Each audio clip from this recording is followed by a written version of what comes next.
UPS employees, and welcome. Thanks for watching. I'm Sam, and I moderate these weekly webinars. In just a minute, we'll be joined by Patrick Ray, who is one of our senior advisors here, and he is going to be speaking to UPS employees and offering his insights on how to best eliminate debt before you retire from UPS. Before Patrick comes on, though, I'd like to quickly remind you that we are not affiliated nor endorsed by UPS. The Retirement Group is a completely independent group of financial advisors, so please keep that in mind as you listen along with Patrick today.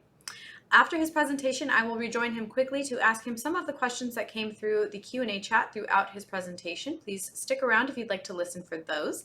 And if you happen to see any YouTube cards popping up on the screen anywhere above my head there, please feel free to give those a quick click. They will guide you to several different resources that we have to offer you here, one of which may be a link to book a complimentary cash flow analysis with one of our advisors and get a start on your retirement journey. Another may be just a past video of a topic that you might find of interest or concern as a UPS employee. So take advantage of those. And without further ado, let's bring on our speaker, Patrick Ray. Hi, Patrick. Thank you, Sam. Good afternoon, everyone.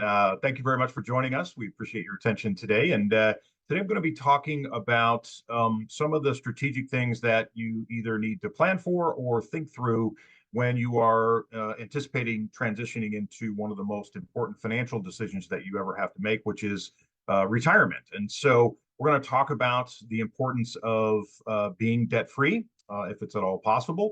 We're going to talk a little bit about optimizing larger debts for retirement. And in that, we're going to talk about planning and loans and some housing things and some other details that might be relevant for you to consider.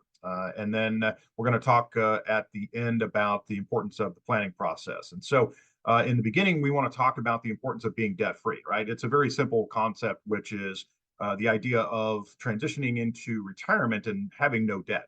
Clearly, that is the number one priority if you can make waves to figure out the ability to do so. And of course, it helps a ton with cash flow and the financial aspect of it. But it's amazing how much it deals or helps us with the emotional standpoint or aspect of not having to concern yourself with where your next meal is going to come from, or if you're going to have a roof over your head and those kind of things. And so in our experience, and I've been doing this for over 20 years, that it just helps the quality of your retirement lifestyle, which is a big issue and a concern for many folks, of course. And so if we are in a situation that we have to contemplate the debt side of things and how to tackle it and how to structure it and so forth, that we want to, of course, prioritize the things that are costing you the most, right? Most of that is unsecured debt with respect to credit cards and those kind of things. And we want to also figure out a way to attack that. And in addition, not lose the fact that we've got to continue to save for retirement. And especially if you're working for a company who matches, which most of them do at this point, some level of your 401k deposits, we've got to be 1,000% certain that we're taking advantage of the free money that comes into your household, in addition to approaching this debt-free environment where we're prioritizing which debts effectively to pay off. And one way we do that is we know our debt, basically understanding what debts you have, what the expenditures for those debts are with respect to the interest rates that you're paying, the terms in which you'd be required to pay them. And those are coupled with, credit cards and unsecured lines of credit with respect to, Best Buy accounts and buying furniture and the no interest things that are 12 months when you build a pool or whatever those things are that might be into your household as far as dealing with. And then, of course, this can translate also into student loan debt, which while our clients specifically don't have student loan debt for the most part, oftentimes they consider taking over student loan debt to help out their children, for example, who can't afford maybe to pay the student loan debt. So that needs to be addressed. And then probably the most frequent one, aside from having a mortgage payment that you're trying to finish off at some point, is the auto loan side of things, and specifically understanding the terms and the amounts that you're paying for would do wonders for your overall planning process. And what's unique about the cash flow analysis that Sam had mentioned at the very beginning, which is a complimentary service that we offer, is a way to pinpoint some of these things to help you figure out what the impact of it is over your life expectancy with relationship to your overall net worth. And so calculating extra payments to try to potentially speed those debt payments up to get rid of that is a crucial aspect of this planning process. And oh, by the way, we've been talking about this as a firm from day one, which is this is why we advocate that you start the planning process long before you decide to exit the payroll. Sometimes you don't get a chance to decide. You get to leave the payroll on your own terms, and you work for a company that says, "We appreciate what you've done for your time at the company, but we no longer have a position for you." And that may come as a surprise to many of you. Usually, it is a surprise, and so having an unexpected scenario like that that comes up even advocates further why it's important to do some planning ahead of time so that you control to the greatest degree you can all of these aspects and some of these things that are even uncontrollable to the greatest degree. And so from the debt perspective, car loans and mortgage decisions and potentially strategizing on a prioritization of where your debt actually is. Car loans in retirement are a big one, right? So car loans have a relatively low interest rate in most cases. In fact, I often advocate that if you're due for a car, it's likely that you're going to need to buy a new car once you're in retirement, maybe even more than once. And so if it's possible for you to generate an agreement with a car dealership that has a no interest opportunity, and that often happens where they're looking to push to get rid of cars or to sell cars, that you might have a chance to get into either a no interest loan or a very low 0.99 or 1.99% loan in some cases, which would be very reasonably managed with respect to cash flow, and that we would build that into your cash flow needs with how much money that you actually need to live off of. But of course, on the priority, we would consider paying that off, right? Or if there's any way to reduce it and or refinance it, like for example, considering using a home equity loan in a case where you get some potentially tax favorable scenarios to pay cash for your car. That might be something to consider, among other things. We've had people who consider, while they're still working, taking loans from their 401ks, which I'm not advocating, but it's certainly something that's been done, that you could do that and pay yourself back the loan with respect to the car. And there's no adverse tax ramifications or anything like that, assuming that you pay that loan back while you're still employed. So there's ways that you could consider car loans, but this is specifically referring to the car loan that you might consider in retirement. And of course, the lower interest rate environment, or having a no interest scenario, or maybe you do business with GM Financial or Ford Credit or whomever it may be, and they're giving special rates to sell some additional cars. So those are all things that you obviously would want to consider. As far as the mortgage is concerned, this is probably one of the biggest ones that we deal with, and the torn clients and prospects that we have with respect to what to do with the benefits of either paying off their mortgage or investing their funds. And oftentimes, you come from a family who advocated that the number one priority that you have is to pay off your mortgage. And while, of course, in an ideal world, we would love to get there, because going into retirement without a mortgage is ideal, but there's still costs associated with living. Of course, you have taxes and insurance related to the property that you own. So it's not like you're going to be free from any expense, but the mortgage side of it with the loan that you've taken from the bank is specifically what we're talking about here. And the difference between potentially, paying that off or adding additional funds to it each and every month so that you pay it off sooner and you help with the amortization schedule on the back end of the loan. You might consider that, of course. And specifically, what I've known or experienced in my practice in helping people is that the emotional aspect of how it feels to be able to have a mortgage-free environment once you're retired is a big deal. And certainly we shouldn't take that lightly in any aspect. And so if there's a way that we can fast forward the payments or make an extra payment, you might consider making multiple payments in addition each time you make a payment. So for example, instead of making one payment, often banks don't have a prepayment penalty for you to make biweekly payments. And assuming that money is applied to the principal of your loan, then you would end up wiping off some years on the back end of the mortgage if you make biweekly payments.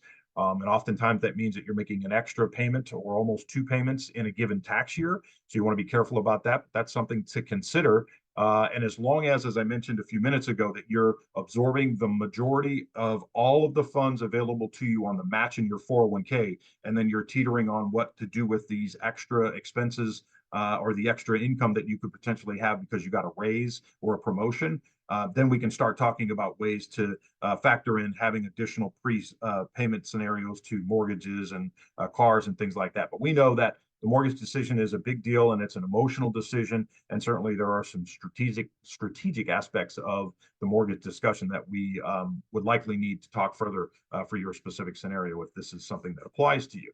And from a debt prioritization perspective, what we're looking to do here is if you have a bunch of debt and some of that incurs or is included with unsecured debt, credit card debt, where you're getting charged 19 to 20, maybe even 25, or in some cases 29% on these interest payments, we've got to prioritize how to structure a schedule so that you can attack this debt to the greatest degree you can and focus on the high debt of what's most expensive for you and work downward to the most least expensive for you. And so, especially as close to or getting close to retirement per se in the big picture of things, this is unbelievably important. And I might add that another concern would be, if you're considering retirement and we're still in the debt mode of unsecured and credit card debt and things like this, then we might have to evaluate how much money that you're actually spending because you might be spending more than you otherwise assumed. And so this is a huge concern and something that we need to address immediately, which is how much money you actually need to live off of. And that's kind of the core of understanding your cash flow analysis and what it looks like when you actually retire. And if we're supplementing that, monthly income to be able to pay off some of this debt that you've incurred over the years, we want to make sure that once you get rid of this debt, that it doesn't occur again, which unfortunately for some of the clients that I've helped, that's happened. And we've got to do our best to tackle that in the greatest degree we can. And you have to have a plan to do that. So from a planning perspective and considering these other loans and housing and all these other key strategies that among others that we've talked about a little bit this afternoon, managing retirement income and expenses, navigating student loans in the event that they apply to you, the mortgage repayment strategies, and then we'll do a little recap. So these are the final bullet points that I want to cover. So managing retirement income and expenses by estimating what it is that you need to live off of from, it just helps from all aspects. Planning, the emotional side of this. We know that retirement is one of the most stressful events that you'll ever have to go through. So the more that you plan, the more likely you'll be able to transition into retirement as stress-free as possible. Okay. Now, the key that we always get asked on a regular basis is, well, I have no idea what I need to live off of. That's a very common disclosure from folks that we help. And so I would encourage you to think in terms of what lands in your paycheck every 2 weeks after income taxes and withdrawals from your 401k and healthcare expenses and Christmas club things and car payments that you have earmarked out of your credit union account or whatever the case may be, and know that you have a net number of X dollars. And then, of course, if you have that twice a month, then we consider multiplying that number by 2. And that's where we start. That is a net number that you can utilize in an effort to figure out where we start on what it is that you need to live off of. And then you might say to yourself, well, we run a cash flow analysis based on this and say, oh man, that doesn't seem like enough money. And so we can obviously back into an appropriate plan with maybe it's because it's not enough because of the debt structure that we need to come up with as far as a coordinated plan to tackle. Then that's just the more of the relevance with respect to the planning process. And I can't stress enough how important that is. So we want to make informed decisions about not just your mortgage, but as I mentioned earlier, the home equity side of things, right? For example, if it's time to buy a car, we may decide that the home equity side of the loan situation, as opposed to borrowing money straight from GM Financial or Ford Credit or whoever it may be, might be a better avenue for you and your family, especially from a retirement perspective. On the federal loan side, of course, we want to pay attention to the need for your income and how that affects your student loans and understanding the rights from a debt collector's perspective. This is all pretty important stuff that would be applicable to any debt that you owe, of course. And you've got some protection rights, of course, if you're assuming the ownership of a loan on your own loan from a federal student loan perspective. So those are some variables that you obviously want to consider. And then the extra payments, so refinancing on a shorter term mortgage. Interest rates are high right now. Many of you may already have a loan that you established when the rates were in the threes. I have some clients who have like 275 on some of their notes because they did a great job at paying attention to that and refinancing at the right times when we had an extremely low interest rate environment. And of course, it would not be favorable for you to consider refinancing that particular debt if you're still carrying a mortgage. And so we want to make sure that we make some strategic planning moves with respect to the mortgage itself. And of course, the downside of potentially paying off your mortgage, because this is one of the priorities for some folks that they say, look, in order for me to make this retirement thing work, I've got to pay off my mortgage. And so we want to make sure that we take a look at that amortization schedule from the bank, and we know that there's not any favorable tax treatment that you're giving up, and that it makes sense for you to incur potential tax and even penalties if you're not old enough from removing money from your qualified retirement plans to turn around and pay off a mortgage of which you still owe taxes and insurance for. So really, the only thing you're getting rid of is the principal and interest aspect of your mortgage. And so we want to make sure that we consider all of those things before we decide to just write a check and pay off your mortgage in the grand scheme of things. And of course, as a kind of a function of what we've talked about very, very briefly today, is achieving a debt-free environment and the ability to have a successful retirement, number one, but also having a stress-free environment. And I can't express to you enough how beneficial that is for someone who can enjoy transitioning into the next phase of their life, right? Spending time with their grandkids or traveling or having time spent with their friends and people that they enjoy spending time with, that this is a big deal. And so the careful planning and the prioritization of all of these things that we talked about is a big deal that we don't take lightly, which is why we offer the cash flow analysis as a way to start the planning process if you hadn't already done so, because we feel very passionate about helping folks get into that mindset. And so, as I mentioned, the planning aspect is something that we specialize in. Of course, we know that statistically 74% of people over the age of 50 do not have a written financial plan. And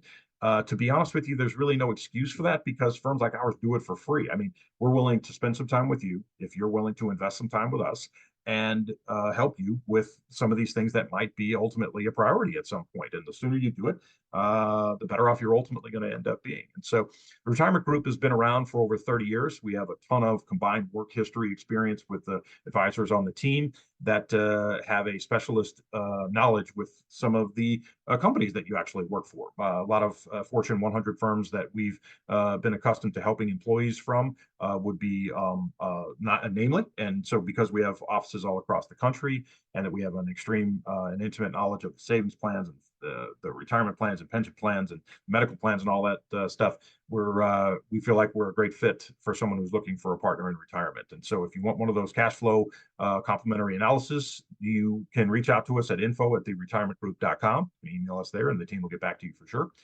You can call this 800 number, and that number is 800-900-5867. You can take a picture of this QR code to the left, which would get you access to the calendar that you can book a time that's convenient for you, and we'll spend a few minutes with you and kind of get you on track to provide us with what we need to present you that cash flow analysis to you and your family. And then if you're not already doing so, you follow us on this LinkedIn page. This LinkedIn page is a great tool for us where we have a lot of company-specific information for those of you who have companies or working for companies that we update on this LinkedIn page. You might check this out if you haven't already done so. And so I'll finish up by just simply saying that in my experience, there's not enough time and energy in this planning process to be able to cover all of the things. And the sooner that you get attached to spending some time and putting some energy into this, the better off your household and family ultimately will be when you transition into retirement. And so with that, I'll pass it back to Sam to see if there's any questions that I can answer before I let you go for the afternoon. Sam? Thank you, Patrick, for all of that information. That's great. That's some great stuff to think about. I feel like this is a really popular question, so I want to make sure you answer this. Should I focus on paying off my mortgage or investing extra funds as I approach retirement? Yeah, this is easily one of the most common questions that we get, right? And the true answer is it depends. There's no blanket answer that says it's right. I mean, obviously, if you can do both, good for you. I can make it crystal clear to everyone that no one that we've ever helped has retired with too much money. So putting extra funds in your 401k or your retirement plans is easily not a mistake in almost any case. The real aspect of what we're talking about with this specific question is how to balance the two, right? Where you can potentially attack some creative ways to pay off your mortgage sooner, but not give up, certainly not just your deposits to your 401k as an example, but that free money that comes from a match. So I would say there's really no way to focus anything other than putting money in your 401k if you're not putting enough in to get the match from whatever company that you work for. So once you get past that threshold, then we can start talking intelligently about a plan that you could come up with to balance not only saving some additional money, but potentially attacking the mortgage side of things, because that's where this extra funds question really stems from. So I hope that helps. Alrighty, thank you. This is another one that I think is becoming increasingly more common. Should I continue to work part-time in retirement? Yes, I mean Mhm. that's a given in most every case. Now, that's my opinion, or that's our firm's opinion for the most part, which is just to help you with keeping checked in. To be perfectly honest with you, I mean, unless you have a specific plan that says when you're transitioning off the payroll that you're going to, spend 5 days a week golfing and hiking and traveling and watching the grandkids and spending time with family or whatever. I think it's very important, absolutely, and I would absolutely say yes, you should continue to work part time. And unfortunately, what we equate working to is what you're accustomed to today, right? So, in other words, your plan when you work is to create as much income as possible, which is clearly the best plan while you're in your working years. But we're talking about when you transition into retirement and maybe just enjoying some time with camaraderie of coworkers that you've been accustomed to for the last 30 or 40 years. That might be a very good reason to do it, right? Mhm. So, for example, if you enjoy golfing, you might go to work 2 days a week at the golf course to pick up range balls so that you can play free golf. So it helps you with one of the potential expenses that we're trying to plan for from a cash flow perspective. And so there's all kinds of other avenues that you could consider with respect to if you should work part time. But the default answer is yes, I think you should. Got it. Thank you, Patrick. And this is going to be our last one. How do I make sure I don't run out of money in retirement? Plan carefully. Yeah. um, can't boy, that's a loaded question, right? Right. How do I make sure that you don't run out of money?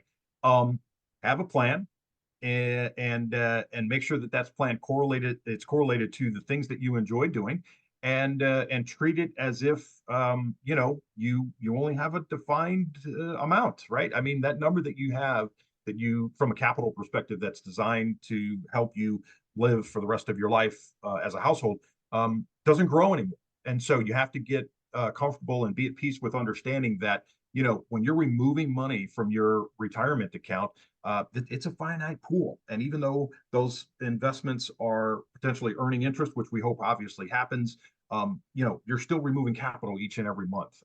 So when you can go out of your way to ensure that you're spending money on the things you need to spend money on and not anything more over and above that, then you're doing pretty much what you can to help yourself avoid running out of money, right?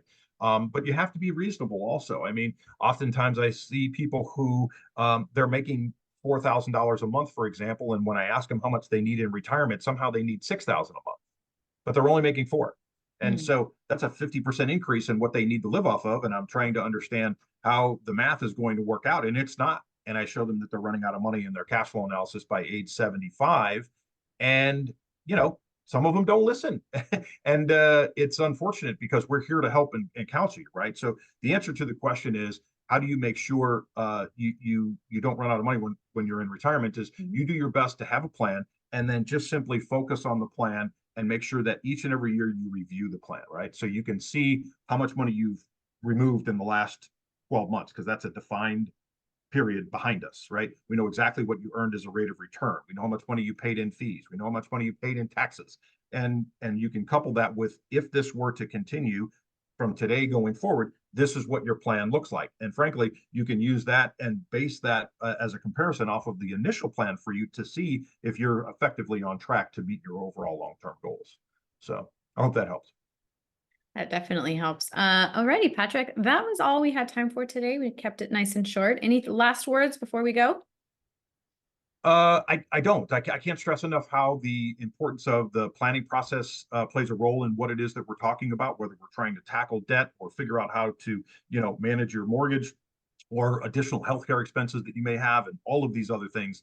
And so, yeah, take advantage of the opportunity that you have. Where we're delighted to spend some time with you if you want to spend some time with us. And so, with that, we'll let you go for the afternoon. We hope you found some value in what we had to talk about, and we'll see you next time. Thanks. Thank you, everybody. Thank you, Patrick.